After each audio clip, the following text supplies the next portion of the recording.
Hello students, this is Shiv Prakash and today you will study here Beehive's third poem, Rain on the Roof. It is composed by Kurt Skinny. He was an American poet, journalist and politician who was born in 24 November 1826 in United States of America. He was died on 25 January 1904. Apart from Rain on the Roof, he wrote Kyuka, Lyrics of the Ideal and the Real, Mist of Fire, a trilogy, and some eclogues, and the Rain on the Roof itself. So, it is the poem, as you can see here, the title Rain on the Roof. So basically it is about rain, how it is pleasant for us and how it is a means through which we can have the memories of the past. So let's read the poem and find out what's there in the poem. When the humid shadows hover over all the starry spheres, and the melancholy darkness gently weeps in rainy tears, what a bliss to press the pillow of a cottage chamber bed and lie listening to the patter of the soft rain overhead. Students, you have seen how the clouds form, and sometimes they are as dark as a night. They rain over a place and they also cover the sunlight and fills the place with the darkness. So what happens when humid shadows hover? Humid shadows means the clouds which cover all over the starry spheres. When it is night, then the sky is starry and it covers with it's a humid shadow, that is cloud, and the melancholy darkness.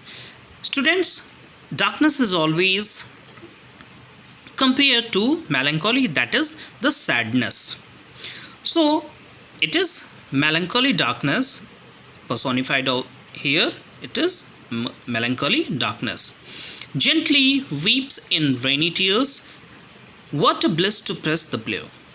And at that time, the writer supposed that it appears that the clouds are weeping. That's why he says that it is gently weeps in rainy tears. And when it happens, what is the happy moment that you would prefer to do? So the poet prefers to press the pillow and lie on the bed. It is a kind of pleasure to lie at that time on the bed and to listen the sound of the rain. So of a cottage chamber bed and lie listening to the patter of the soft rain overhead. When it's raining on the roof, then it creates a kind of music, a kind of sound which is very pleasant to listen. It has a kind of rhyme because it is the rhyme of the nature which gives everyone a kind of pleasure.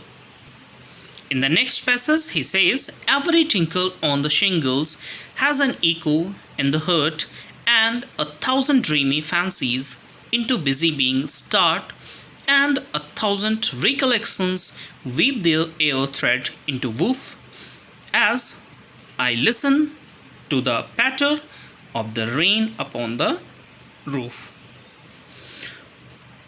Each sound of the rain, that is tinkling sound of the rain, which fall on the rooftop, that is the tiles which falls on the tiles of the roof. It creates an echo in the heart.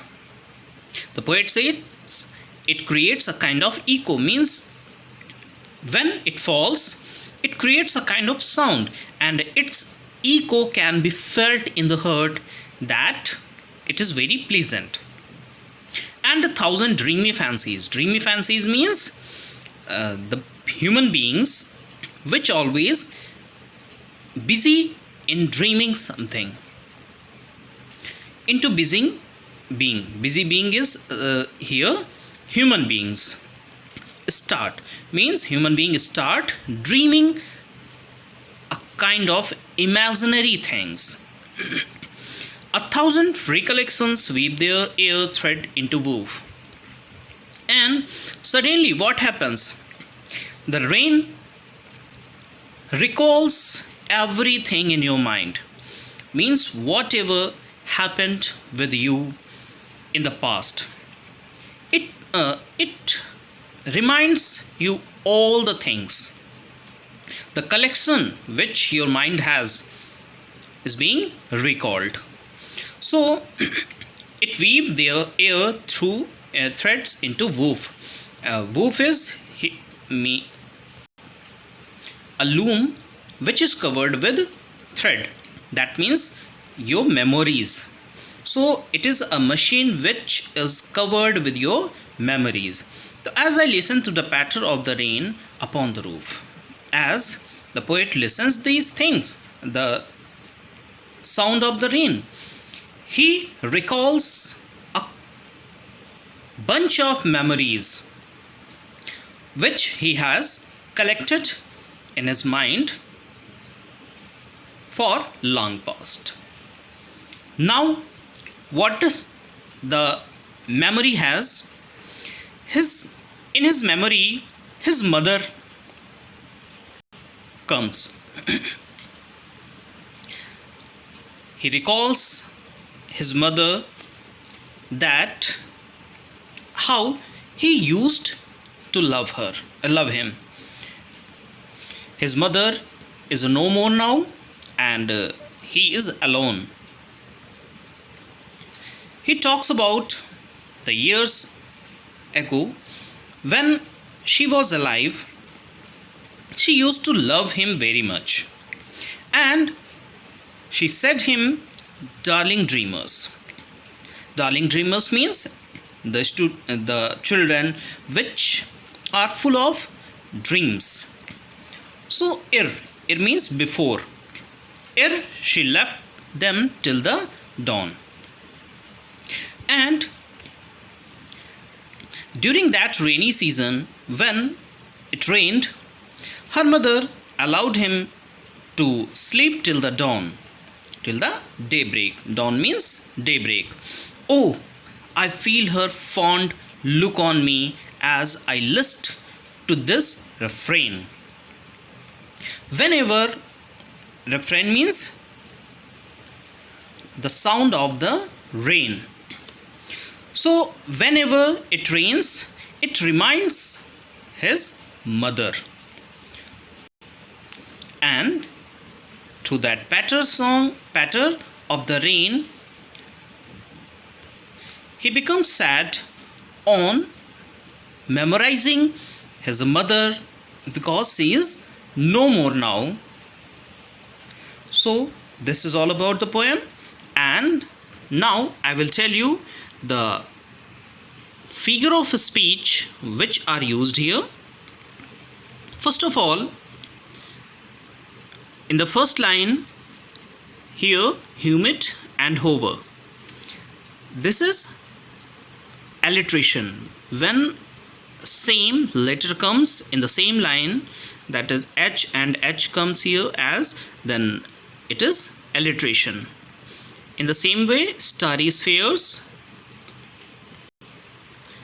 Now in the same way, press, pillow, lie listening,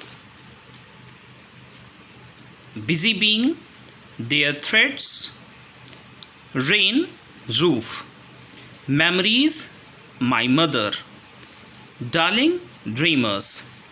In these lines, in these pair of words, alliteration will be there. Now, melancholy darkness. Here, transferred epithet is there. Why? Because when this as melancholy refers to another adjective, that is, here darkness is given, but melancholy is not referring to darkness, it is referring to cloud. So transferred epithet will be there. Another literary devices, patter, tinkle, patter, and here patter.